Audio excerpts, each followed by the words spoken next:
অনেক মুফাসসিরিন একরাম বলছেন রোজার মাসে বেশি ঘুমানো উচিত না। কেন জানেন? ওই চিন্তা করে আরে দিন অনেক বড়, এক ঘুম দেবো জোহরের সময় উঠবো, তাহলে আর খিদা টের পাবো না। আবার জোহরের পর একটা ঘুম দেবো, আসরের সময় উঠবো, আসরের পর উঠলেই ইফতার, ও মজা। এটাও অনুচিত। কেন? মুফাসসিরিন একরাম বলেন, আমাদের সালফে সালেহিন খালাফরা বলেন, রোজা রাখার অবস্থায় তুমি তোমাকে এটা বুঝতে দাও যে তোমার ক্ষুধা লাগছে, তুমি তোমার ক্ষুধা বুঝবা, এই কারণে কম ঘুমাবা। কম ঘুমাইলে ক্ষুধাও বেশি লেগে যায়, কারণ সারাদিন ওরে আল্লাহ কত, আর বেশি ঘুমাইলে তো টেরই পায় না। তো কম ঘুমাবা যাতে করে ক্ষুধার ব্যথা যেটা, যাতনা যেটা, এটা যেন বুঝতে পারো। এটা বুঝলে হবে কি, যত ক্ষুধার যাতনা তত সওয়াব বেশি। কি ঠিক না?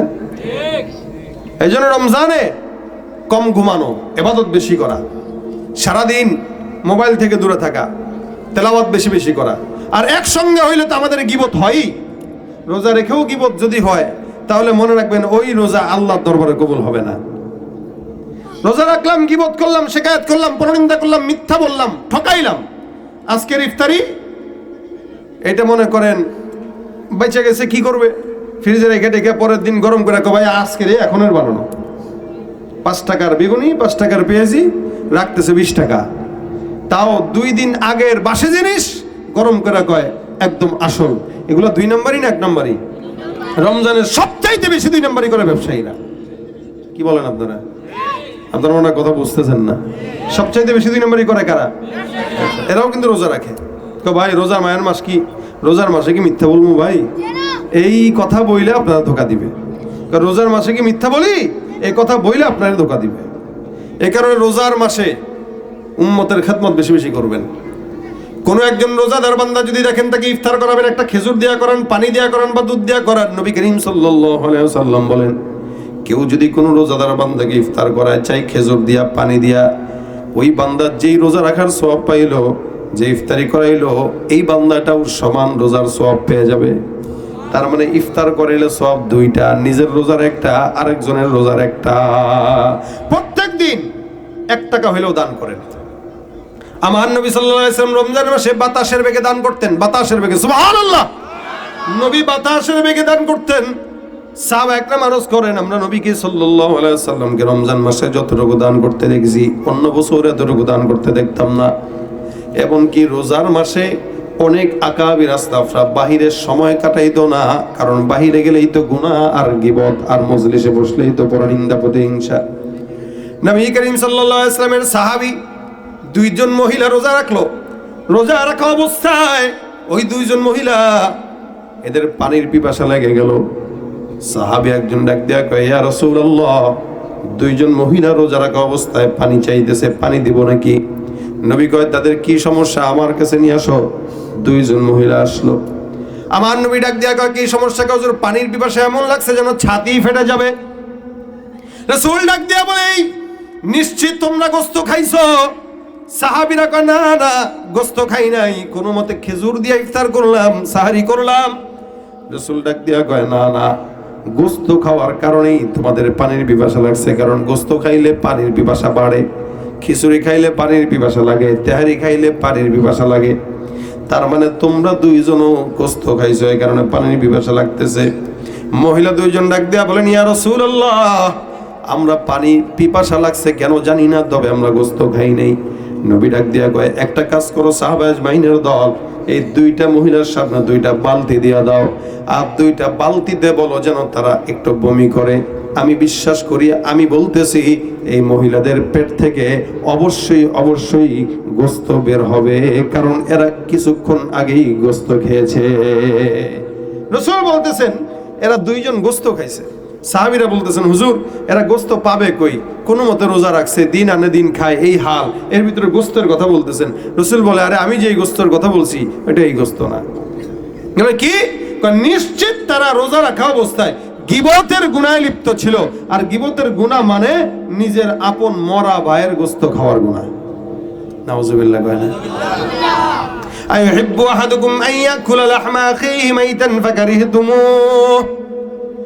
আমার আল্লাহ ডাক দিয়া কয়, তোমরা গীবত করো না, ওয়ালা ইয়াগতাব বা'দুকুম বা'দা। গীবত করো না, কারণ তোমরা কি চাও কোনো ভাই তার আপন মরা ভাইয়ের গোস্ত খাক, আল্লাহ কয় না না তোমরা এটা পছন্দ করো না। তার মানে নিজের মরা ভাইয়ের গোস্ত খাওয়া যদি পছন্দ না করো, খবরদার গীবত বন্ধ করে দাও। আদেশটা দিয়েছেন কে? মহিলা দুইজন গীবত করলো, গোস্ত খাইলো, নবীর আদেশে বমিও করে দিল। বমি করার পর সাহাবা একরামরা তাকায় দেখে মহিলার পেট থেকে দুর্গন্ধময় গোস্ত পচা বের হইতেছে। রাসূল ডাক দেয়া কয় যে বললাম না ওরা একটু আগে গীবত করছে। মহিলা দুইজন বলে জি ইয়া রাসূলুল্লাহ, আমরা আসলে বুঝি নাই, আমরা একজনের বিষয় নিয়ে দুইজনের ভিতরে কথাবার্তা বলতেছিলাম। নবী কয় এই কারণেই রোজা রাখা অবস্থায় তোমাদের পানির পিপাসা লাগছে, কারণ তোমরা গীবতের মধ্যে লিপ্ত ছিলে। এখন আরবি মাস শাবান, রজব পার হয়ে গেল, শাবান চলে আসলো। অলরেডি শাবানও কয়েকদিন চলে গেল, সামনে আছে রমজান। অনেক বড় একটি গুরুত্বপূর্ণ সময় আমরা অতিবাহিত করতেছি, কিন্তু আমেজ নাই আমাদের ভিতরে। আগে রোজা আসার আগে যে আমেজ ছিল, ওই আমেজটা এখন নাই বললেই চলে। কেন নাই? মানুষ এখন ইবাদতের চাইতে, ঈমান আমলের চাইতে গুনাহের দিকেই বেশি ধাবিত। এই কারণে গুনাহের কোনো দিন যদি আসে তাহলে হামাগুড়ি দিয়ে ওদিকে যায়, আর নেকের কোনো দিন আসলে ডেকেও নেওয়া যায় না। মুসলমান আদমশুমারিতে আছে। এদেশে মুসলমানের সংখ্যা বেশি না কম? রাষ্ট্রীয়ভাবে বাংলাদেশ ইসলামের দেশ, মুসলমানের দেশ। অনেক মুসলমান, জনসংখ্যা মুসলমান বেশি, আদমশুমারিতে মুসলমান বেশি। যদি সরকারি তরফ থেকে আমল শুমারি দেওয়া হতো, আমল শুমারি, তাহলে 1 লক্ষর ভিতরে একজন আমলদার পাওয়া যেত। সবচেয়ে কম হইতে হইল সংখ্যালঘু আমলদার মানুষ। নামে সব মুসলমান, কামে সব বেঈমান। কথা ঠিক কিনা? এই জন্য রমজান আসতেছে, আমেজ নাই। এক সময় আমরা দেখতাম রমজানের আগে 1-2 মাস আগেই পোস্টার ছাপানো হইতো, রমজানের পবিত্রতা রক্ষা করুন। দেখছেন না আপনারা? এটা রমজানের পবিত্রতা রক্ষা করুন, দোকানপাট বন্ধ করুন, দিনের বেলা খাবার চলবে না, পানাহার চলবে না, ডেস্ক সেটে গান চলবে না, অসংখ্য লেখা আমরা দেখতাম। এখন আর নাই, দেখাও যায় না। এই জন্য রমজান আসতেছে সামনে। অনেক মুফাসসিরিন ইকরাম বলেন রজব মাস আমলের গাছের চারা লাগানোর মাস। রজব মাস আমলের গাছের চারা লাগানোর মাস। শাবান মাস ওই গাছের চারায় পানি দেওয়ার মাস। রমজান মাস গাছ থেকে ফল পেড়ে ভোগ করার মাস। অর্থাৎ রজব মাস যখন আসবে তখন আমলের যে গাছ আছে গাছের চারা লাগাবেন। শাবান যখন আসবে তখন গাছে পানি দিবেন, অর্থাৎ নিজে আমল করার চেষ্টা করবেন। রমজান যখন আসবে তখন আমলও করবেন, একের বিনিময়ে 70 গুণ সওয়াব ভোগ করবেন। সুবহানাল্লাহ, জোরে বলেন। এটা হলো রমজান। নবী করিম সাল্লাল্লাহু আলাইহি ওয়াসাল্লাম দোয়া করতেন, আল্লাহুম্মা বারিক লানা ফি রজব ওয়া শাবান ওয়া বাল্লিগনা রমাদান। আয় আল্লাহ, তুমি রমজান পর্যন্ত আমাদেরকে পৌঁছায় দাও, রমজান পর্যন্ত আমাদেরকে হায়াত দাও। আল্লাহ রাসূল দোয়া করতেন। এটা আমরা দোয়াও করি না, আর রমজান যে আসতেছে আমাদের ভিতরে অনুভূতিও নাই। এই যে বললাম আদম শুমারিতে লোক বেশি, আমল শুমারিতে মুসলমান নাই বললেই চলে। এই জন্য আল্লাহর কাছে দোয়া করেন আল্লাহ পাক যেন রমজান পর্যন্ত আমাদের হায়াত দীর্ঘ করে দেয়। জোরে জোরে আমিন। কোনো সমস্যা আছে? রমজান পাইলে আপনারা খুশি না বেজার? রমজান আসলে আপনাদের মন ভাল লাগে না খারাপ লাগে? 1 বছর পর আমলের জজবানিয়া রমজান আসে, আমলের জজবানিয়া রমজান আসে। এই রমজানকে আমরা ভুলতেই বসে চললাম। যেদিন আসে ওই দিন বুঝছি রমজান। রাসূল সাল্লাল্লাহু আলাইহি ওয়াসাল্লাম রমজান আসলে মানুষকে সংবাদ শুনাইতেন, খুশির বার্তা দিতেন, এই রমজান কিন্তু আসছে, রমজান কিন্তু আসছে। এবং শাবান মাসে নবী করিম সাল্লাল্লাহু আলাইহি ওয়াসাল্লাম রমজানের ফিল নেওয়ার জন্য, রমজানের প্র্যাকটিস করার জন্য বেশি বেশি রোজা রাখতেন এবং আদেশ দিতেন। আম্মা জান আয়েশা বলেন, রমজান ছাড়া আমাদের নবীকে আমরা রমজান ছাড়া শাবান মাসে যত পরিমাণে রোজা রাখতে দেখছি, অন্য কোনো মাসে নবী করিম সাল্লাল্লাহু আলাইহি ওয়াসাল্লাম এত রোজা রাখতেন না, শাবানে এত রোজা রাখতেন। তবে শাবানের শেষ 2 দিন আল্লাহ নবী রোজা রাখতে বারণ করেছেন, এই 2 দিন রোজা রেখো না। এছাড়া সারা মাস যতবার মন চায় ততটা রোজা রাখো। কেন? রমজানের প্র্যাকটিসটা অন্তত চলে আসবে। এজন্য আমরা শাবান মাসে হয়তো রাসূল সাল্লাল্লাহু আলাইহি ওয়াসাল্লামের মতো আমল করতে পারবো না, রোজা রাখার যে আমল এটা হয়তো করতে পারবো না, কিন্তু গুনাহ থেকে তো বাঁচতে পারবো। কথা কয় না? রমজান আসতেছে সামনে, এখন থেকেই যদি গুনাহ মুক্ত না হন রমজানও তো হইতে পারবেন না। এখন থেকেই চেষ্টা করা উচিত যে অন্তত নবী করিম সাল্লাল্লাহু আলাইহি ওয়াসাল্লাম শাবানে বেশি রোজা রাখতেন, আমি অন্তত একটা রাখি। নবী করিম সাল্লাল্লাহু আলাইহি ওয়াসাল্লামের মতো আমি রাখতে পারবো না, কিন্তু আমি গুনাহ থেকে বাঁচি। কারণ রমজানে প্র্যাকটিস করতে হবে, হুট করেই একটা জিনিস ধরা যায় না, ছাড়াও যায় না। এই জন্য রমজানে যেন অন্তত বেশি বেশি আল্লাহ পাকের ইবাদত করতে পারি, এখন থেকে প্র্যাকটিস করার দরকার আছে না নাই? ভাইরা আমার, আল্লাহ পাক রব্বুল আলামিন এই জন্য বান্দাকে বলেছেন, হে মুমিন তোমরা মুত্তাকি হও। ইয়া আইয়ুহাল্লাযীনা আমানুত্তাকুল্লাহ হাক্কা তুকাতি। আল্লাহ আমাদেরকে মুমিন বলে ডেকেছেন। আমরা ইমানদার নামটা দিয়েছেন কে? আল্লাহ। কে দিয়েছেন? কিন্তু আমরা আল্লাহ পাকের দেওয়া নাম পছন্দ হয় না আমাদের, যার কারণে আমরা আল্লাহর গোলামি বাদ দিয়া দলের লিডার নামক সিটারদের দোলন করি। লিডার নামক সিটার, যাদেরকে আপনারা লিডার মনে করে 15-16 বছর যাদের গোলামি করছে, এই 15-16 বছর কেউ যদি আল্লাহকে ডাকতো সবগুলা বুজুর্গ হয়ে যেত, এত পরিমাণে নেতাকে ডাকছে। আবার এখন যারা আসবে এদেরকেও হয়তো ডাকবে, কিন্তু লাভ কি? দিন শেষে লিডার আপনাকে জান্নাতে নিবে? কথা কয় না? লিডার আপনাদেরকে রেখে চলে যায়, বলেও যায় না, উড়ে চলে যায়, নিয়েও যায় না। আর আল্লাহ আপনাকে মরণ পর্যন্ত নয়, জান্নাতে নেওয়া পর্যন্ত আল্লাহ আপনাকে আপনার সাথে থাকবে, ঠিক কিনা? এজন্য দুনিয়ার লিডার সিডার এই সমস্তদের পিছনে ঘুরে কোনো ফায়দা নাই। এরা আমাকে দেয় না, আমার থেকে নেয়। আপনাকে দেয় না, আপনার থেকে নেয়। আপনাকে দিলে 100 টাকা, আপনার থেকে নেয় 500 টাকা। আমাদের টাকা চুরি করে বিদেশের মাটিতে বাড়ি করে, সেকেন্ড হোম করে, আর বিপদে যখন পড়ে তখন পালিয়ে চলে যায়।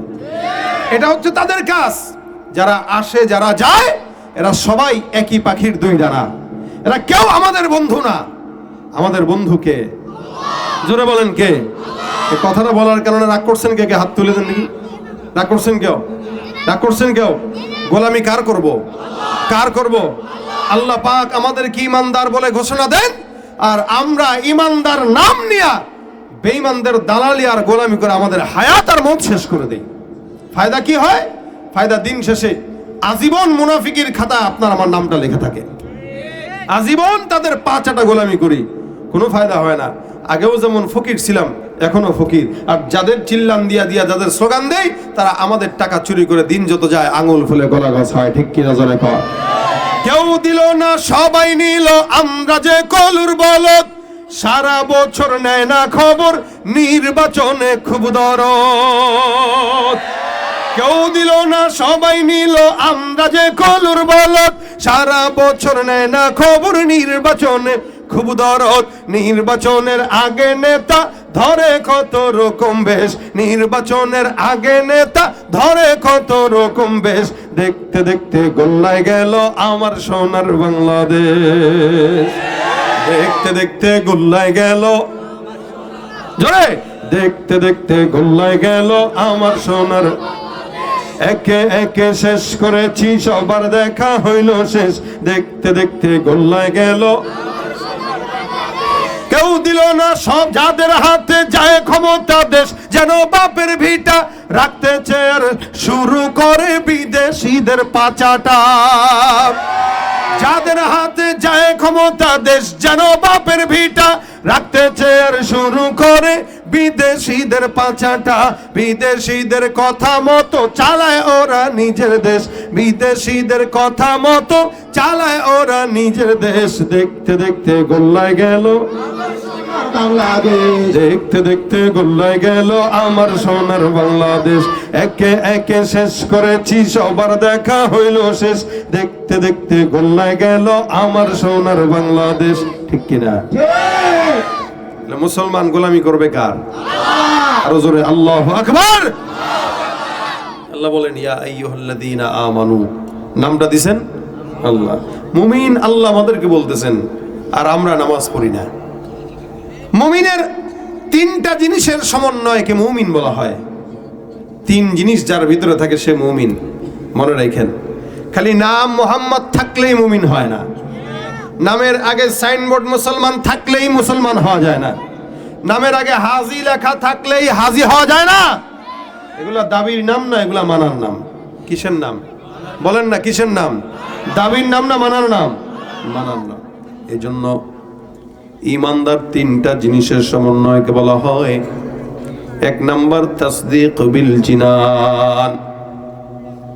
ইমানদারদের এক নাম্বার গুণ থাকবে অন্তর দিয়া বিশ্বাস করবে আল্লাহ এক। তাসদীক বিল জিনান, অন্তর দিয়া বিশ্বাস করব আল্লাহ এক। দুই নাম্বার ইকরার বিল লিসান, জবান দিয়া স্বীকার করব লা ইলাহা ইল্লাল্লাহ, আল্লাহ এক। এই কথা আমিও যেমন বিশ্বাস করি আপনারাও বিশ্বাস করেন, ইহুদিরাও বিশ্বাস করে, নাসারাও বিশ্বাস করে। ইহুদিরাও জানে আল্লাহ একজন আছে, নাসারাও জানে আল্লাহ একজন আছে, তারা আহলে কিতাব। কিন্তু তাদের বিশ্বাস আর আমাদের বিশ্বাসের মধ্যে পার্থক্য আছে না নাই? আল্লাহ পাক ডাক দিয়া কয় ওয়াকালাতিল ইয়াহুদু উযাইরুন ইবনুল্লাহ ওয়াকালাতিন নাসারাল মাসীহু ইবনুল্লাহ। ইহুদিরা বলে উযাইর হলো আল্লাহর পুত্র, নাসারা বলে মাসীহ হলো আল্লাহর পুত্র। ইহুদিরা আল্লাহকে মানে আবার একজনকে আল্লাহর পুত্র বানায় দেয়, নাউযুবিল্লাহ। নাসারা আল্লাহকে মানে আবার ঈসাকে আল্লাহর পুত্র বানায় দেয়। আর আমরা মুসলমান যারা আছি আমরা এক বাক্যে বলি কুল হুয়াল্লাহু আহাদ আল্লাহুস সামাদ লাম ইয়ালিদ ওয়া লাম ইউলাদ ওয়া লাম ইয়াকুল লাহু কুফুয়ান আহাদ। আমার আল্লাহ এমন একজন আল্লাহ যে আল্লাহ কারো থেকে জন্ম নেয় না, কাউকে জন্ম দেয় না। আমার আল্লাহ পাক রব্বুল আলামিন এই কারণে বান্দাকে ডাক দেয়া কয় এমন হে মুমিনেরা। কখনো অন্য আয়াতে আল্লাহ পাক বলেন ইয়া আইয়ুহাল্লাযীনা আমানু আমিনু, হে মুমিনের দল তোমরা ঈমানদার হয়ে যাও। ঈমানদারকে আল্লাহ পাক মুমিন হওয়ার জন্য আদেশ দেয়। যেই সমাজে যত মুমিন দেখা যায় সবগুলো নাম কাওয়াস্তে মুমিন, এগুলার নামে নামে মুমিন আছে, উপরে মুমিন আছে, কিন্তু একটার ভিতরে ইমানের কোনো বাতি নাই। যার কারণে ফজরের নামাজে তাকায় দেখবেন 5 জনের বেশি মুসল্লি মসজিদে হয় না। আমাদের দেশে ফজরের নামাজে দেখলে মনে হয় দেশে সব নাস্তিক আর চেলা চামুন্ডারা ভরা, আর জুমার নামাজের দৃশ্য দেখলে মনে হয় দেশে মুমিনরা ভরা। কারণ অধিকাংশ মুসলমান জুমার নামাজে যায়, ফজর নামাজ পড়ে না। কেমন যেন আল্লাহ পাক জুমার নামাজ প্রায় ফরজ করেছেন, 5 ওয়াক্ত নামাজ ফরজ করে নাই। এ মুসলমান, এই কারণে বললাম নামের আগে মুমিন না গাইলে মুসলমান না গাইলে দাবি হয় না। এক নাম্বার তাসদীক বিল জিনান, ইমানদারের গুণ থাকবে আল্লাহকে অন্তর দিয়ে বিশ্বাস করা। 2 নম্বরে জবান দিয়ে স্বীকার করবে। আল্লাহ পাক রব্বুল আলামিনের হাবিব বলেন এই স্বীকারোক্তি দেওয়াটার নাম হলো ঈমান। 3 নম্বর আমল বিল আরকান, জবান দিয়ে স্বীকার করলো, অন্তর দিয়া বিশ্বাস করলো। এবার যত কোরআনের হুকুম আছে, আহকাম আছে, আমার আল্লাহ যত বিধি নিষেধ দিয়েছেন সবগুলো পুঙ্খানুপুঙ্খানু মানার নামটাই হলো প্রকৃত মুমিন। আমাদের দেশে অন্তর দিয়া বিশ্বাস করেনেওয়ালার অভাব নাই, জবান দিয়া স্বীকার করেনেওয়ালার অভাব নাই, কিন্তু অধিকাংশ মুসলমান আমল করে না। যার কারণে তো ফজরের লোক হয় না, দান সদকা করে না, যাকাত দেয় না, হজ করে না, আমল করে না, ইমানদারের কাজও করে না। ইমানদার মুখে মুখে দাবি করে আমি 80 রাকাত তাহাজ্জুদ পড়ি, কিন্তু দুর্নীতি করতে দ্বিধা করে না। মুখে মুখে দাবি করে ইমানদার সুদের টাকা নিতে দ্বিধা করে না। মুখে মুখে দাবি করে ইমানদার ঘুষের টাকা খায়, হাদিয়া বইলা খায়। সমাজে অসংখ্য মানুষ আছে যারা নাকি ঘুষের টাকা দিয়া, সুদের টাকা দিয়া এলাকার ভিতরে ব্যবসা বাণিজ্য করে, সুদের টাকা কাজে লাগায় গাড়ি কিনে, বাড়ি করে, আবার লিখে দেয় অমুক ব্যাংক কর্তৃক দায়বদ্ধ। সুদের টাকা খায় ইন্টারেস্ট নামে, ঘুষের টাকা খায় হাদিয়া নামে, বউরে পিটায় যৌতুক খায়, কিন্তু কি নামে? বউরে পিটায় যৌতুক খায়, এটারে গিফট মনে করে খায়। এই যে নাম পাল্টায় দিয়া হারামটাকে হালাল বানায় খাইলে কি জায়েজ হয় নাকি বলেন তো? ভাইরা আমার, এই কারণে আমল বিল আরকান এটা হলো মূল জিনিস। তা'মুরুনা বিল মা'রুফি ওয়া তানহাউনা আনিল মুনকারি ওয়া তু'মিনুনা বিল্লাহ। আল্লাহ পাক রব্বুল আলামিন ভালো কাজের আদেশ দিতে বললেন, খারাপ কাজ থেকে বান্দাকে বাঁচার জন্য আদেশ করলেন। এই সমস্ত কিছু মানা এবং এগুলোর থেকে বেঁচে থাকা, এটাই হলো প্রকৃত ইমানদারের কাজ। এই তিনটা গুণ যদি কোনো বান্দার মধ্যে থাকে, ওই বান্দাকেই বলা হয় ইমানদার। তোমার ভিতরে এগুলা নাই, মনে রাখবেন। কোন বান্দার ভিতরে ইমানের গুণ যদি না থাকে, ইমানের নূর যদি না থাকে, যত বড় বুজুর্গ হোক, ওই যত বড় দাবিদার হোক না কেন, তাকে মুমিন বলা চলে না। আর একটা মানুষ রাস্তায় রিক্সা চালায়, অটো চালায়, ভ্যান চালায়, এলাকার ভিতরে গরিব মানুষ চামড়া কালো ভিক্ষা করে খায়, কিন্তু ইমানের নূর থাকার কারণে একটা নেতা, কোটিপতি, শিল্পপতি, মন্ত্রী, এমপির চাইতেও আদনা থেকে আদনা মুমিনের দাম আল্লাহর দরবারে বেশি। আমার আল্লাহ পাক রব্বুল আলামিন বলেন, ইন্নাল্লাহা লা ইয়ানজুরু ইলা সুওয়ারিকুম ওয়া আমওয়ালিকুম ওয়ালাকিন ইয়ানজুরু ইলা কুলুবিকুম ওয়া আমালিকুম। নিশ্চয়ই আল্লাহ বান্দার চেহারার দিকে তাকায় না, আমার আল্লাহ বান্দার জাসাদের দিকে তাকায় না, আল্লাহ বান্দার ক্ষমতার দিকে তাকায় না, আল্লাহ বান্দার সম্পদের দিকে তাকায় না, আল্লাহ বান্দার সৌন্দর্যের দিকে তাকায় না। আমার আল্লাহ দেখে কোন বান্দার আমল কত বেশি। যেই বান্দার আমল বেশি, ওই বান্দা আল্লাহর দরবারে দামি বেশি, ঠিক কিনা? নাইবা পেলাম অর্থ করি, নাইবা পেলাম ঘর, নাইবা পেলাম সুখের দেখা, হোক না আপন পর।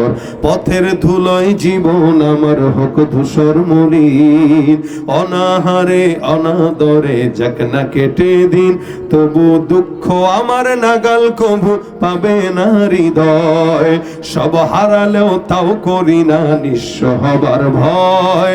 আমি মুসলমান, আমার ধন হলো ঈমান, ঈমানি নূরের রৌশনীতে দীপ্ত আমার প্রাণ, ঠিক না?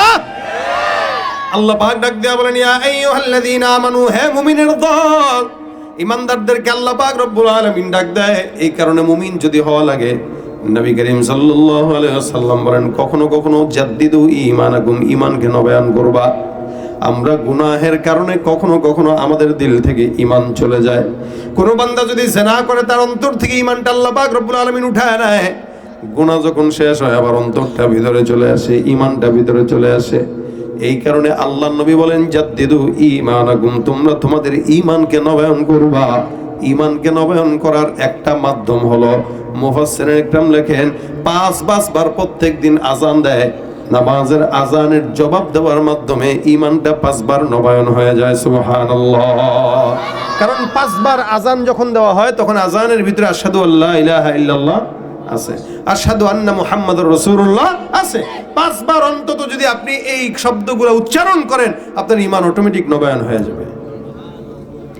আল্লাহ পাক ডাক দেয়া বলেন, ইয়া আইয়ুহাল্লাযীনা আমানু ইত্তাকুল্লাহ, হে মুমিনের দল, ঈমানদার যেহেতু হয়ে গেছো, অন্তরের ভিতরে আল্লাহর ভয় ঢুকাও। মুমিনরা আল্লাহর ভয় অন্তরে ঢুকাও। ঈমানদার আর মুত্তাকি এক না, ঈমানদার আর মুত্তাকি এক না। ঈমানদার অন্তরের ভিতরে ঈমান আছে, কিন্তু আল্লাহর ভয় নাই। ঈমানদার মুত্তাকি এক না। মুত্তাকি যখন আল্লাহর ভয় ঢুকায়, তখন তাকে মুত্তাকি বলে। মুত্তাকি বান্দা অটোমেটিক ঈমানদার হয়ে যায়। ঈমানদার বান্দা মুত্তাকি হওয়ার জন্য কষ্ট করা লাগে। আমার আল্লাহ ডাক দেয়া কয়, কোন বান্দা যদি মুত্তাকি হয়, ওই বান্দার যাবতীয় যত বিপদ আছে, সমস্ত বিপদ বালা মুসিবত আমি আল্লাহ দূর করে দেই। সুবহানাল্লাহ। ইয়া আইয়ুহাল্লাযীনা আমানু ইত্তাকুল্লাহ, তাকওয়া অর্জন করো, আল্লাহর ভয় ঢুকাও। খোদা ভীরুতার নাম তাকওয়া। সাহাবা আজমাইন ডাক দেয়া কয়, ইয়া রাসূলুল্লাহ, তাকওয়া কোথায় থাকে? নবী ডাক দেয়া কয়, আত-তাকওয়া হাহুনা, আত-তাকওয়া হাহুনা, আত-তাকওয়া হাহুনা। তাকওয়াটা অন্তরের ব্যাপার, এটা অন্তরের মধ্যে থাকে।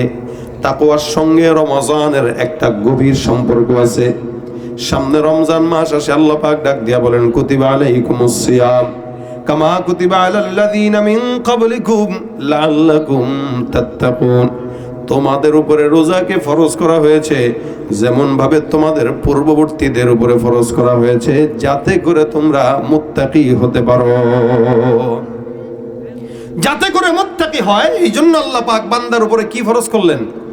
কথা কয় না, কি ফরজ করলেন? মুজাকারা করেন, মুজাকারা। আমি একা কথা বলবো না, আপনাদেরও বলা লাগবে। আল্লাহ কয়, মুত্তাকি হওয়ার জন্য রোজা দিলাম। তোমরা মুত্তাকি হও, ইয়া আইয়ুহাল্লাযীনা আমানু ইত্তাকুল্লাহ, ঈমানদার মুত্তাকি হয়ে যাও। আর মুত্তাকি হওয়ার জন্য রমজানকে দিলাম।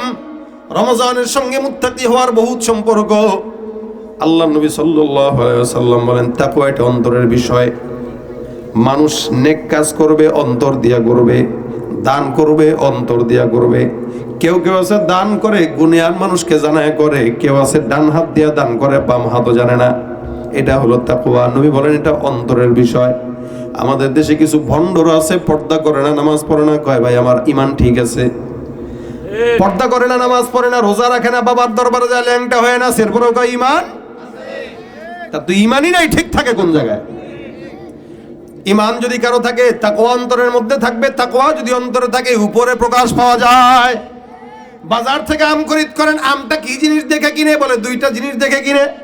এক নম্বর ঘ্রাণ, দুই নম্বর কালার।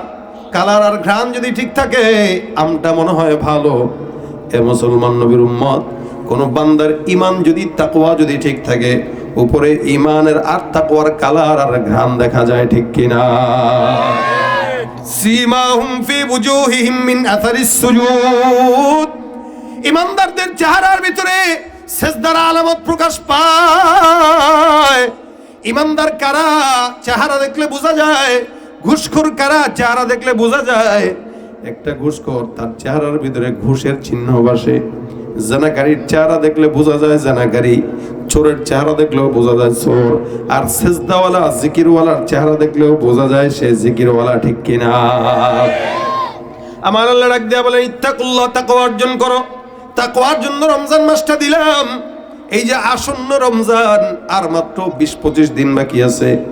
আল্লাহ পাক ডাক দেয়া কয়, বান্দা রমজানটা মুত্তাকি হওয়ার জন্য দিলাম। তার মানে রোজা রাখা অবস্থায় কোনো মোটা মানুষ যদি আপনাদের সামনে না খেয়েও আসে, তাও বোঝা যায় না, খেয়ে আসলেও বোঝা যায় না। কারণ মোটা মানুষ খাইলেও পেট মোটা, না খাইলেও পেট মোটা। এই মোটা মানুষটা রোজা রাখে। এই মানুষটা যদি চিন্তা করে, সকালবেলা রোজা রাখলাম, সাহারি করলাম, দুপুর হয়ে গেল, এখন পিপাসা লাগছে, ক্ষুধা লেগে গেছে, রান্না করে খাবার সাজানো।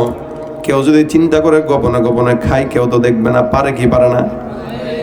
গোসলখানায় গেলেন গোসল করার জন্য, চিন্তা করলেন একটু পানি গিলে খেয়ে ফেলি, পেটটা ভরে, কেউ কি দেখবেনি? কিন্তু আল্লাহ আছে না নাই? বান্দা ইচ্ছা করলে রোজাটাকে ভাঙতে পারে, ইচ্ছা করলে গোসল করতে যায় পানি গিলে ফেলতেও পারে, ইচ্ছা করলে রাত্রিবেলা ফজরের নামাজের পর যখন সবাই ঘুমায়, ওই সময়টা আল্লাহর বান্দা ওইখান থেকে রান্নাঘর থেকে তরকারি নিয়ে মাখায় সুন্দর করে পেট ভরে খেয়ে ঘুমায়ও থাকতে পারে। কিন্তু করে না কেন? দুনিয়ার কেউ না দেখলেও আল্লাহ মাওলা দেখে। এই জমিনে আল্লাহ পাক রব্বুল আলামিন দেখে কি দেখে না? ইয়াউমা ইদিন তুহাদ্দিসু আখবারহা। আমার আল্লাহ পাক রব্বুল আলামিন বলেন সব কিছু প্রকাশ পাবে। এ বান্দা, কিরামান কাতিবিনা ইয়ালামুনা মা তাফআলুন। আমার আল্লাহ ডাক দেয়া কয়, ফেরেশতা দিয়া রাখলাম 24টা ঘন্টা এগুলো লেখে। জমিনের একটা ভিডিও যদি বান্দার প্রকাশ পেয়ে যায়, খারাপ ভিডিও, এটা ডিলিট করার জন্য পাগল হয়ে যায়। 10 লক্ষ টাকা লাগলে 10 লক্ষ টাকা দিব, তবুও ভিডিওটা ডিলিট করো। দুনিয়ার মানুষের এই ভিডিও ডিলিট করতে পারলেও আমার আল্লাহ পাক রব্বুল আলামিনের কাছে যে ভিডিও আছে এটা ডিলিট করা যায়নি। আমার আল্লাহ ডাক দেয়া বলে, ওয়ানাহনু আকরাবু ইলাইহি মিন হাবলিল ওয়ারিদ। আমি আল্লাহ পাক বান্দার শারগের চাইতেও অতি নিকটে, যার কারণে আমাকে ধোঁকা দেওয়া সাজে না। এ বান্দা চিন্তা করে, গভীর রাতে সাহারি খাইছিলাম, এখন ক্ষুধা লাগছে, একটু গোসলখানায় ঢুকে পানি খায় নেই। এ আল্লাহর বান্দা দুনিয়ার মানুষের ভয়ে পানি খায় না, বিষয়টা এমন না, বরং আল্লাহর ভয়ে খায় না। কিন্তু মানুষ পানি খাইলে কেউ দেখে না, আল্লাহ দেখে। এই কারণে আমার আল্লাহ কয়, এই বান্দাটা রমজান মাস আসলে আসল তাকওয়া কি জিনিস সেটা বোঝা যায়।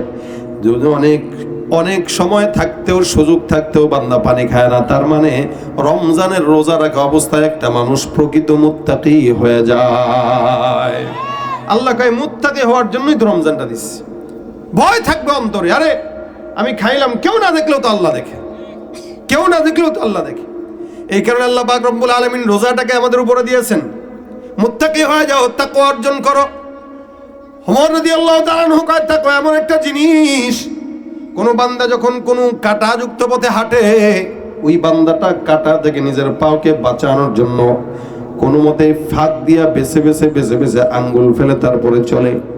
সাহাবী ডাক দেয়া কয়, উম্মতের দল, একটা বান্দা নিজের পাওকে কাটা থেকে বাঁচার জন্য যেমনে চলে, কোন ইমানদার বান্দা, তাকওয়া বলা হয় তাকে, গুনাহের কাটা থেকে নিজের জীবনটাকে বেছে বেছে চলার নামটাই হলো তাকওয়া।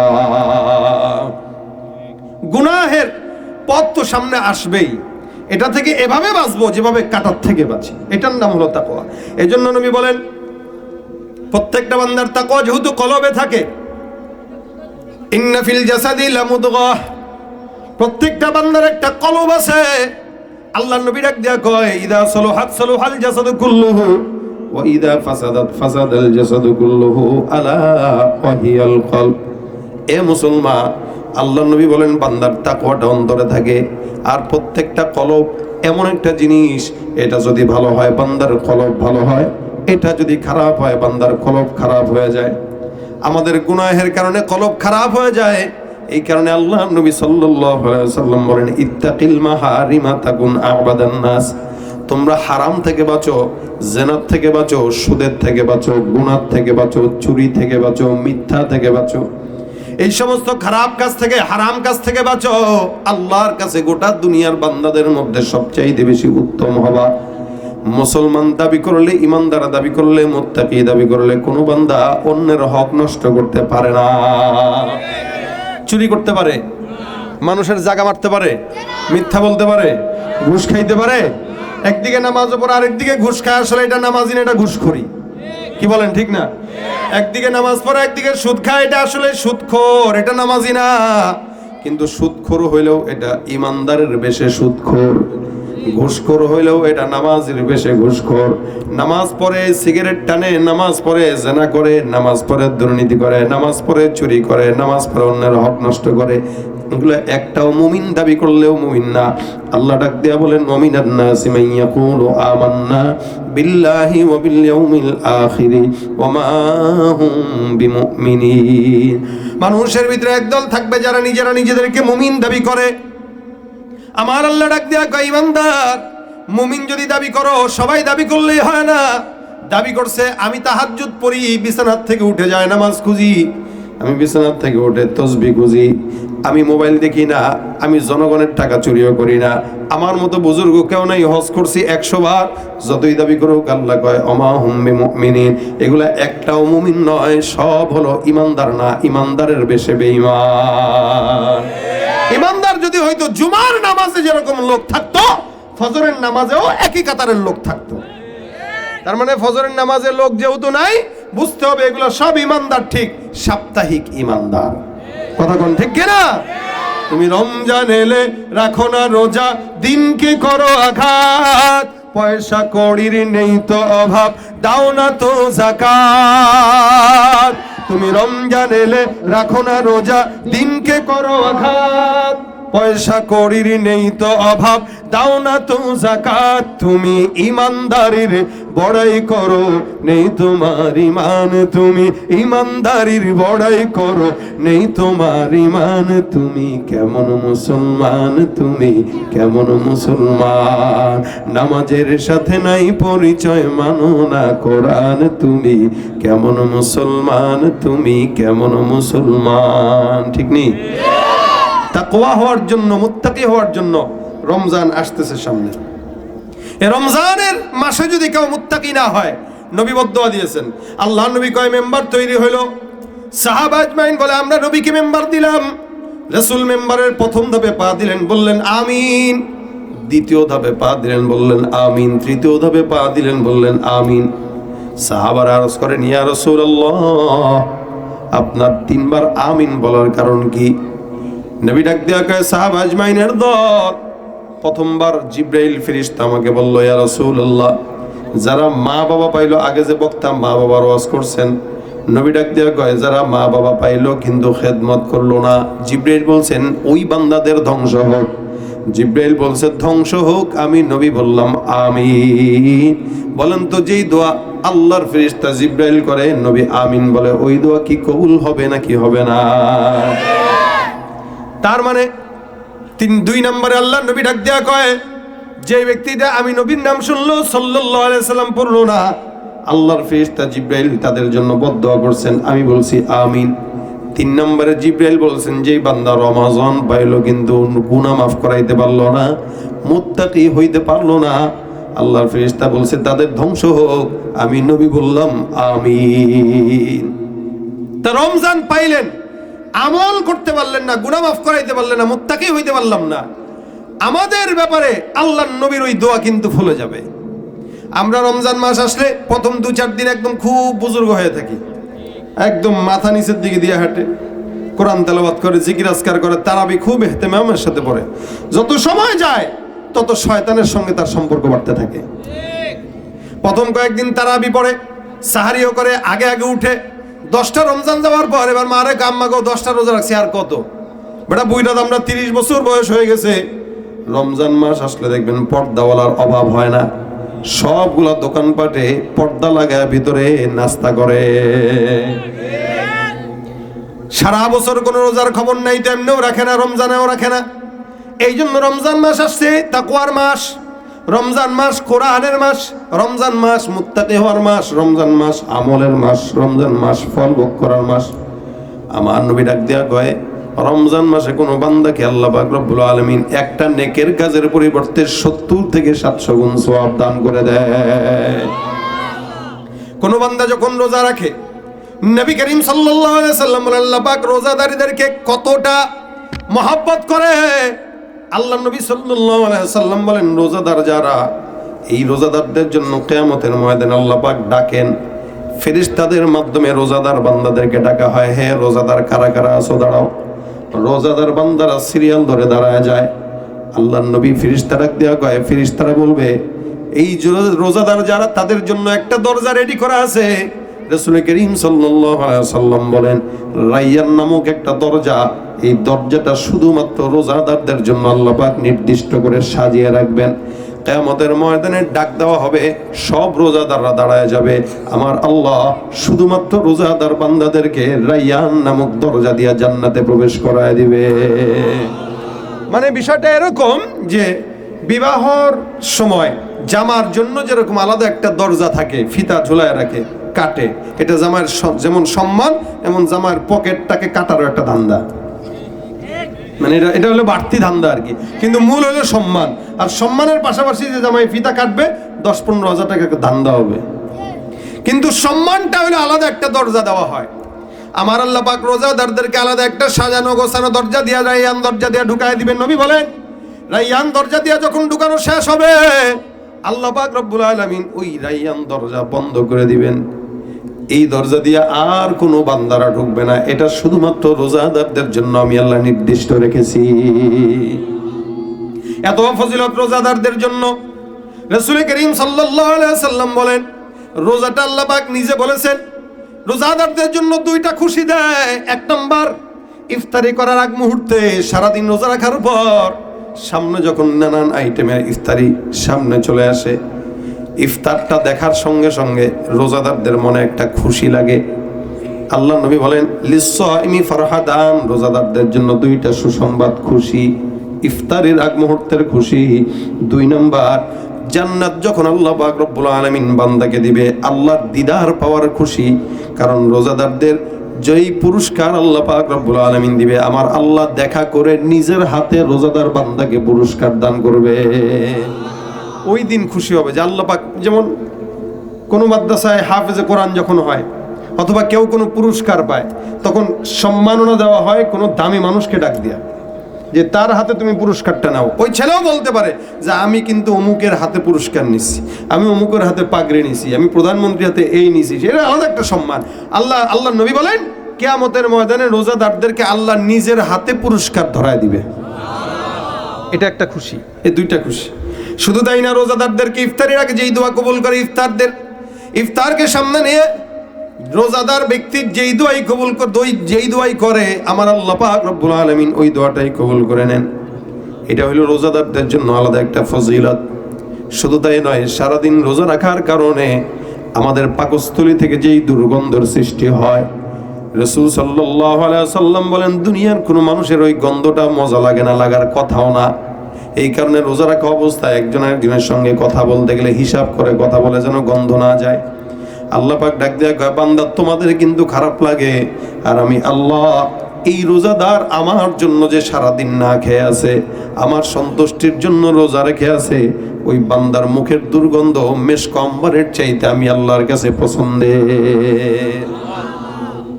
ভাইরা আমার, আল্লাহ পাক রব্বুল আলামিন এই কারণে রোজাটাকে তাকওয়ার সর্বোচ্চ পর্যায়ে দিয়েছেন। মুত্তাকি যেতে হইতে পারে এই কারণে বান্দা রোজা রাখবে। আল্লাহ নবী বলেন, আগাদ্দুল বাসর, একটা রোজাদার বান্দা যে নাকি বিয়ে করার সামর্থ্য রাখে সে যেন বিয়ে করে, আর যে বিয়ে করার সামর্থ্য না রাখে ফালিয়াসুম, সে যেন রোজা রাখে। কেন? রোজা বান্দার সমস্ত খায়সাতকে নিভায় দেয়। কিন্তু বর্তমান সময়ে দেখা যায় রমজান মাস আসলেও রোজা রাখা অবস্থায় মোবাইলে উল্টা পাল্টা খারাপ কাজ করতেও যুবকদেরকে দেখা যায়। এই রমজানের রোজাটা আমাদের নষ্ট করা হইলো এই মোবাইল। এই জন্য ভাই, রমজানের সামনে আসতেছে, পবিত্রতা রক্ষা করবেন তো ইনশাআল্লাহ। তাকওয়াবান হইতে গেলে আল্লাহ পাক ডাক দিয়া বলেন, তাকওয়াবান যদি হয়ে যাও, সারা বছরের যত বিপদ সব বিপদ আমি আল্লাহ দূর করে দিব। মুত্তাকি হওয়ার জন্য রোজার মাসটা সবচেয়ে উত্তম উর্বর সময়। রোজা রাখলাম কিন্তু মোবাইলের গুনাহ ছাড়লাম না। রমজান আসতেছে, নিয়ত করেন, আমি নিয়ত করছি রমজান মাস আসলে ফেসবুক ইউটিউব থেকে দূরে থাকবো ইনশাআল্লাহ। কারণ মোবাইলের গুনাহটা এত মারাত্মক গুনাহ। রোজা রাখলেন কিন্তু মোবাইলের গুনাহ থেকে বাঁচতে পারলেন না, তার মানে নিজের নিজে কষ্ট দেওয়া হবে, এছাড়া অন্য কোনো কিছু না। অর্থাৎ সারাদিন না খাওয়ার কারণে আল্লাহর কাছে আপনার এক বিন্দু সওয়াব গেল না, বরঞ্চ রোজাটা নষ্ট হয়ে গেল, সারাদিন কষ্ট হইল। আর যদি রোজাটা রাখার সাথে সাথে মোবাইল টোবাইলের গুনাহ বাদ দিয়া মোটামুটি একটু নেক কাজ করতে পারেন। অনেক মুফাসসিরিন ইকরাম বলছেন রোজার মাসে বেশি ঘুমানো উচিত না। কেন জানেন? ওই চিন্তা করে, আরে দিন অনেক বড়, এক ঘুম দেবো জোহরের সময় উঠবো, তাহলে খিদা টের পাবো না।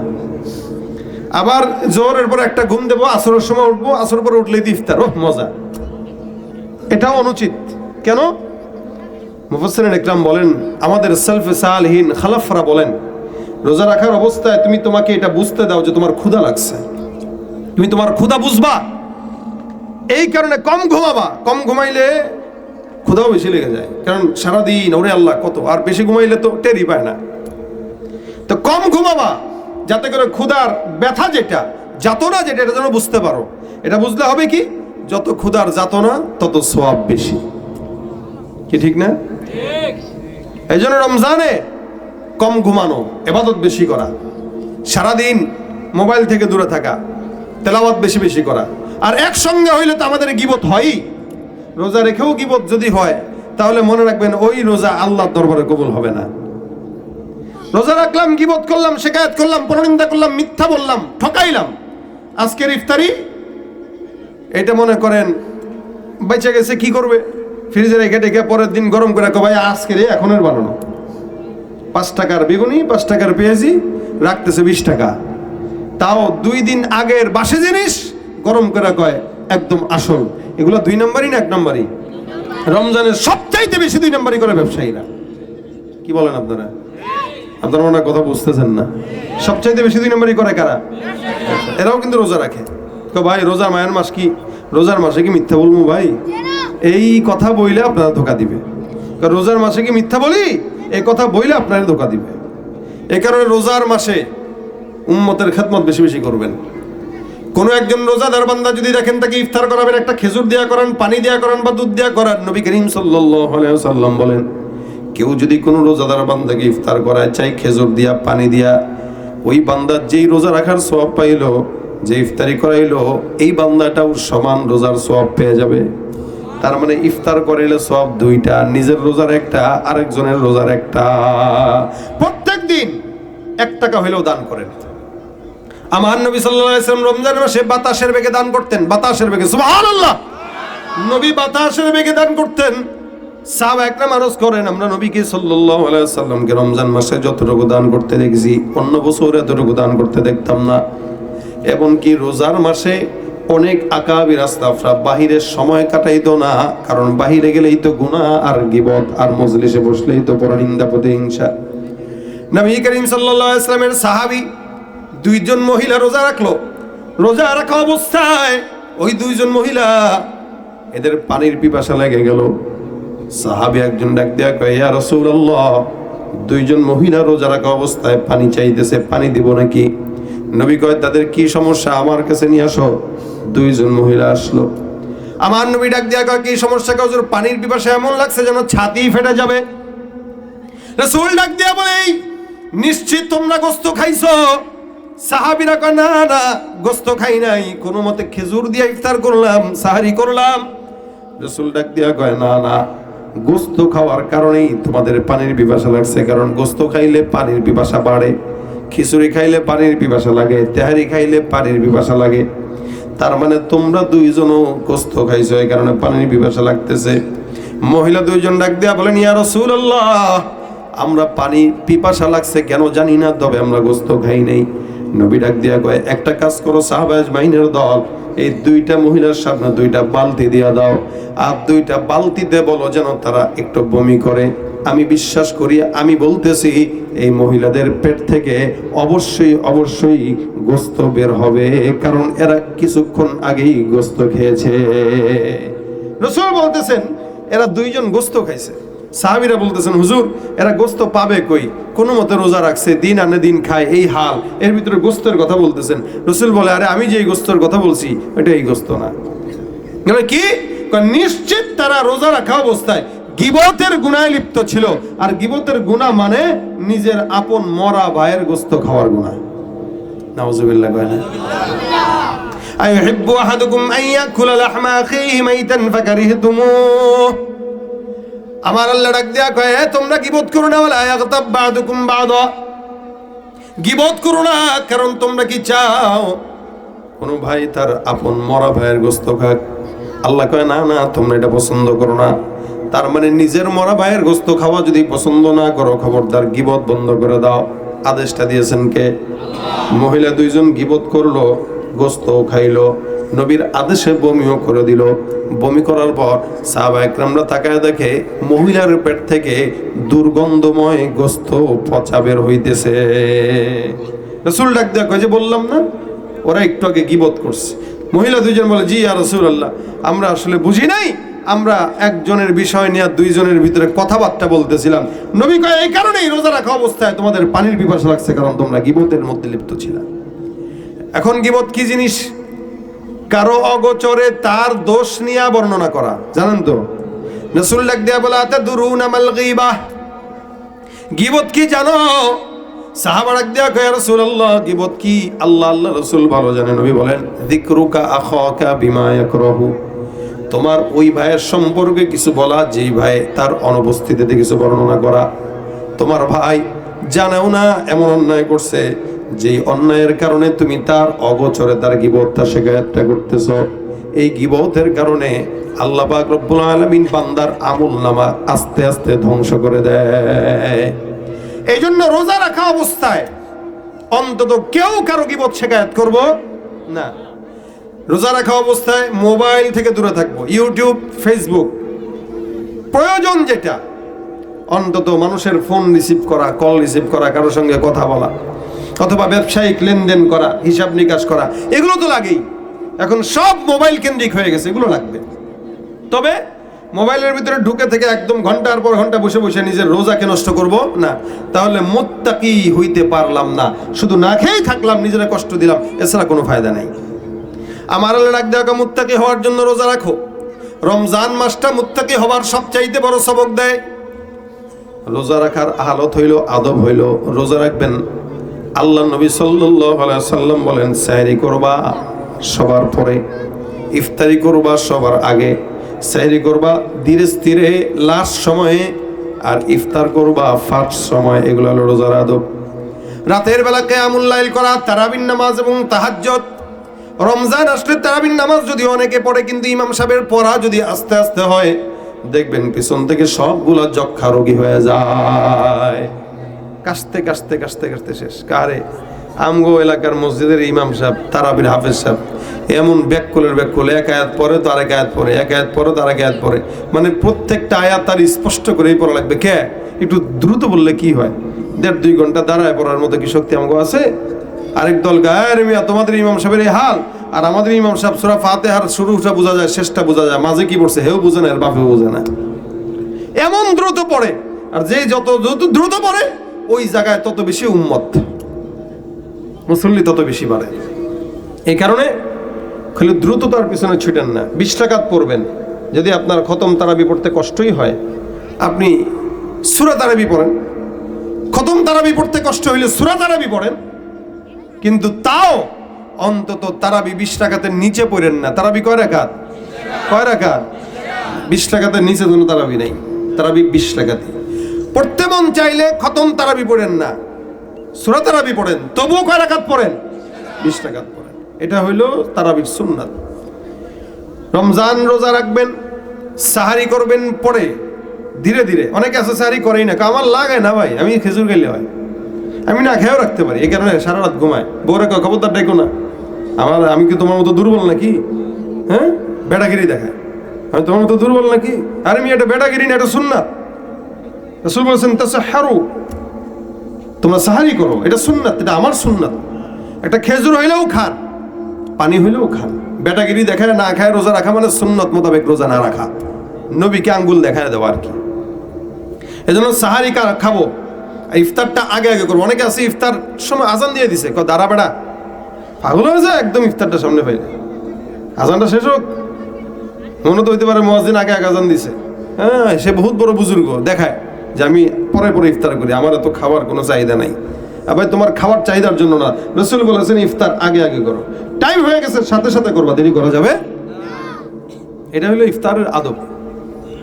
এবং ইফতারের আগে আমাদের দেশে এখন নতুন করে একটা ফিতনা শুরু হয়েছে, ইফতার মাহফিল। ইফতার মাহফিলের নামে দাওয়াত দিয়া দিয়া বাস নেতাদের বক্তব্য চলে, বক্তব্য সময় থাকে না, এদিক দিয়ে আজান হয়ে যায়, কয় ভাই আল্লাহ আমাদের ইফতার মাহফিল কবুল করেন, ওদিক দিয়ে আজান দিতেছে, ইফতারে খাওয়ার কোনো সুযোগ নেই। এই ইফতার মাহফিল না, এগুলো গজবের মাহফিল। এই টাইপের ইফতার মাহফিলে যাবেন না। এগুলো ইফতার মাহফিল নামে সোয়াব দেখায়। আমার ইফতার মাহফিলে আমি 100 জন খাওয়াইছি, 100 জন খাওয়াইছি। 100 জন খাওয়ায় লাভ নাই, একজনে খাওয়ান কবুল হয়ে যাবে। প্রত্যেক দিন একটা রিক্সাওয়ালা, একটা ভ্যান চালক, একটা বাসের ড্রাইভার যারা রোজাদার, এদেরকে একটা খেজুর, একটা আলুর চপ, একটা বেগুনি, একটা পেঁয়াজু, একটু মুড়ি, একটু বুট দেন না। আপনার বাসার যেই খানা আছে ওখান থেকেই নিয়ে প্যাকেটে করে একটা মুসলমান বাইরে দিয়ে আসেন, যে ভাই ইফতারটা করেন। ওই বেচারা রোজা রেখে যে সওয়াব পাইছে, আপনি রোজা রাখার পরে নিজেরটাও তো পাবেন, তারটাও পেয়ে যাবেন। এটা হলো সওয়াব। ইফতার মাহফিলের দাওয়াত কইরা লাখ টাকা খরচ করে, 1.5 লাখ টাকা 2 লাখ টাকা, ওদিক দিয়ে ফিলিস্তিনের মানুষ ইফতার পায় না, সাহারি পায় না, এদিক দিয়ে সে 1.5-2 লাখ টাকা খরচ করে ইফতার মাহফিলের ফুটানি দেখায়। ফুটানি আমরা করছি, আমার ওই দল, আমার ওই সংগঠন ইফতার মাহফিল দাওয়াত দিছে কারে? সব বেরোজদারদেরকে, সব বেরোজদার। দেখবেন আমাদের দেশের নায়ক নায়িকারাও ইফতার মাহফিল করে, সারাদিন খায়, ওয়াইনাও খায়। আর এলাকায় মসজিদে তো মাশাআল্লাহ দিলে ইফতারের একটা ব্যাপার সেবার আছেই। ইফতারের আয়োজন করেন না আপনারা? আপনাদের মসজিদে হয়নি? ইফতার মাহফিলের যে আয়োজনটা করেন আপনারা, এই আয়োজনটা ইফতার মাহফিল যে সমস্ত মসজিদগুলোতে হয়, অধিকাংশ বেরোজদাররা ইফতারি খায়। কথা কয় না? অধিকাংশ কারা খায়? বেরোজদাররা খায়। তো কিরে তুই বেরোজদাররা সব সিরিয়াল ধরে রাখছিস, ব্যাপারটা কি? কয় ভাই রোজা রাখি নাই, 1 গুনাহ করছি, ইফতার না যদি খাই তাহলে আরেক গুনাহ। কি ঠিক না? রোজা রাখি না 1 গুনাহ, ইফতার না করলেও তো আরেক গুনাহ। এই কারণে রোজা না রাখলেও অন্তত ইফতারটা করে। এজন্য ভাইরা আমার, রোজাদার অবস্থায় প্রত্যেকটা বান্দা রোজা রাখবেন, মোবাইলের গুনাহ থেকে বাঁচবেন। মোবাইল আমাদের প্রয়োজন, মোবাইল আমাদের প্রয়োজন, প্রয়োজনের বাহিরে যেন রমজান মাসে অন্তত না থাকে। এবং সবচাইতে বেশি রমজানে যে আমলটা করবেন, আমাদের অনেক আকাবির বুঝ, আমাদের রাসূল সাল্লাল্লাহু আলাইহি ওয়াসাল্লাম নিজেও রমজানে বেশি বেশি তেলাওয়াত করতেন। জিবরিল ফেরেশতা আসতেন, ওনার সাথে কোরআন তেলাওয়াতের খতম দিয়া প্রতিযোগিতা রাখতেন। নবী শুনাইতেন এক খতম, জিবরিল শুনাইতেন আরেক খতম। সুবহানাল্লাহ। এই রমজান মাস কোরআনের মাস, এই মাসে কোরআন নাজিল হয়েছে। তো এই মাসে যদি আপনি কোরআন না শিখেন তাহলে কই শিখবেন, কবে শিখবেন? এজন্য প্রত্যেক রমজান আমাদের জন্য আসে শিক্ষা হয়ে। গত রমজানে অনেক ভাইরা ছিল, এবছর নাই। আবার এখন অনেকে আছেন, রমজানের আগে অনেক মানুষ চলে যাবে। এজন্য আল্লাহর কাছে বলবেন, আল্লাহ যেন আমাদেরকে রমজান পর্যন্ত হায়াত দান করে। জোরে বলেন আমিন। আবার রমজান চলে আসতেছে, আর 20-25 দিন আছে। রমজান আসলে আপনাদের আরেকটা আমল যুবক যারা আছে, এই যুব সমাজের মাহফিল যেহেতু, প্রত্যেকটা যুবককে আমি বলি, প্রত্যেকটা যুবক এই নিয়ত করবেন যে রমজানে আমি অন্তত প্রত্যেক দিন আধা ঘন্টা করে কোরআনের পিছনে সময় দেব। রাজি আছেন? প্রতিদিন আধা ঘন্টা করে মিনিমাম কোরআনের পিছনে সময় দেব। কোরআন শিখতে পারি না, আমি যদি যুবকদেরকে দাঁড়া করাই, অধিকাংশ যুবক কোরআন তেলাওয়াত জানে না, অধিকাংশ যুবক কোরআন তেলাওয়াত জানে না। তা আমি যদি দাঁড়া করাই, দেখবেন এরা বলতে পারবে না। এই জন্য আমি রমজান মাসে আসলে প্রত্যেকটা যুবককে অনুরোধ করব, এরা যেন 30টা মিনিট অন্তত প্রত্যেক দিন কোরআনের জন্য সময় দেয়। কোনো মাদ্রাসা যদি থাকে, কোনো মসজিদ যদি থাকে, অন্তত মাদ্রাসা মসজিদগুলোতে যায় একটু ওলামা একরামদের সোহবতে সময় দেন, যে হুজুর আমার কোরআনটা শিখান। আপনি এই উসিলায় কোরআন আপনার জন্য সুপারিশকারী হয়ে যাবে। বিশ্বাস হয় তো? ইনশাআল্লাহ। কোরআনের মাস রমজানের মাস, এই রমজানে বেশি বেশি কোরআন তেলাওয়াত করা, এটা আমার দায়িত্ব, আপনাদেরও দায়িত্ব। তাই এই সমস্ত কাজ যদি আমরা ঠিকঠাক মতো করতে পারি, তা আশা করা যায় ইনশাআল্লাহ আমরা প্রত্যেকেই এক একজন মুত্তাকি হয়ে যেতে পারবো। আর রমজানের গোটা মাসে শুরু থেকে শেষ পর্যন্ত, শুরুতে যেরকম যাবে শেষেও যেন সেরকম যায়, এই জন্য চেষ্টা করা। হারাম থেকে বাঁচা, প্রত্যেকটা হারাম থেকে বাঁচবো, মিথ্যা থেকে বাঁচবো, গুনাহ থেকে বাঁচবো, হারাম থেকে বাঁচবো। এমন এমন কিছু যেগুলো আমরা অন্য সময় করি, রমজানে করব না। এইভাবে যদি রমজানটা কাটাইতে পারি, পরিপূর্ণ মুত্তাকি আমি যেমন হব, আপনারাও তেমন হবেন। আর পরিপূর্ণ মুত্তাকি হইলে ইনশাল্লাহ 1 মাসের আলো দিয়া বাকি 11 মাস আল্লাহ পাক এমনিই আমাদেরকে চালায় দিবে। এই রমজান 1 মাস রোজা রাখবেন, 1 মাস আমল কামাবেন, বাকি 11 মাস দেখবেন আপনার এমনি এমনি চলে গেছে। এই জন্য আমরা মুত্তাকি হতে চাই, আল্লাহ পাক আমাদেরকে মুত্তাকি বানায় দেখ। ইমানদার হতে চাই, ইমানদার বানায় দেখ। রমজান আসলে যেন আল্লাহ পাক আমি যেই কথাগুলো বলছি এগুলো মানার তৌফিক দান করে। ভাই প্রত্যেকটা যুবক 30টা রোজা রাখবেন তো ইনশাআল্লাহ? ইনশাআল্লাহ আল্লাহ পাক তৌফিক দান করুক, বলেন আমিন। ইনশাআল্লাহ আজকের প্রোগ্রামের সম্মানিত প্রধান অতিথি জাগ্রত কবি আল্লামা মুহিব খান, উনিও চলে আসবেন ইনশাআল্লাহ। যা কথা আমি বললাম সময় মতো সবাই আসবেন, সব আলোচকরা আসবেন সময় মতো। আপনারা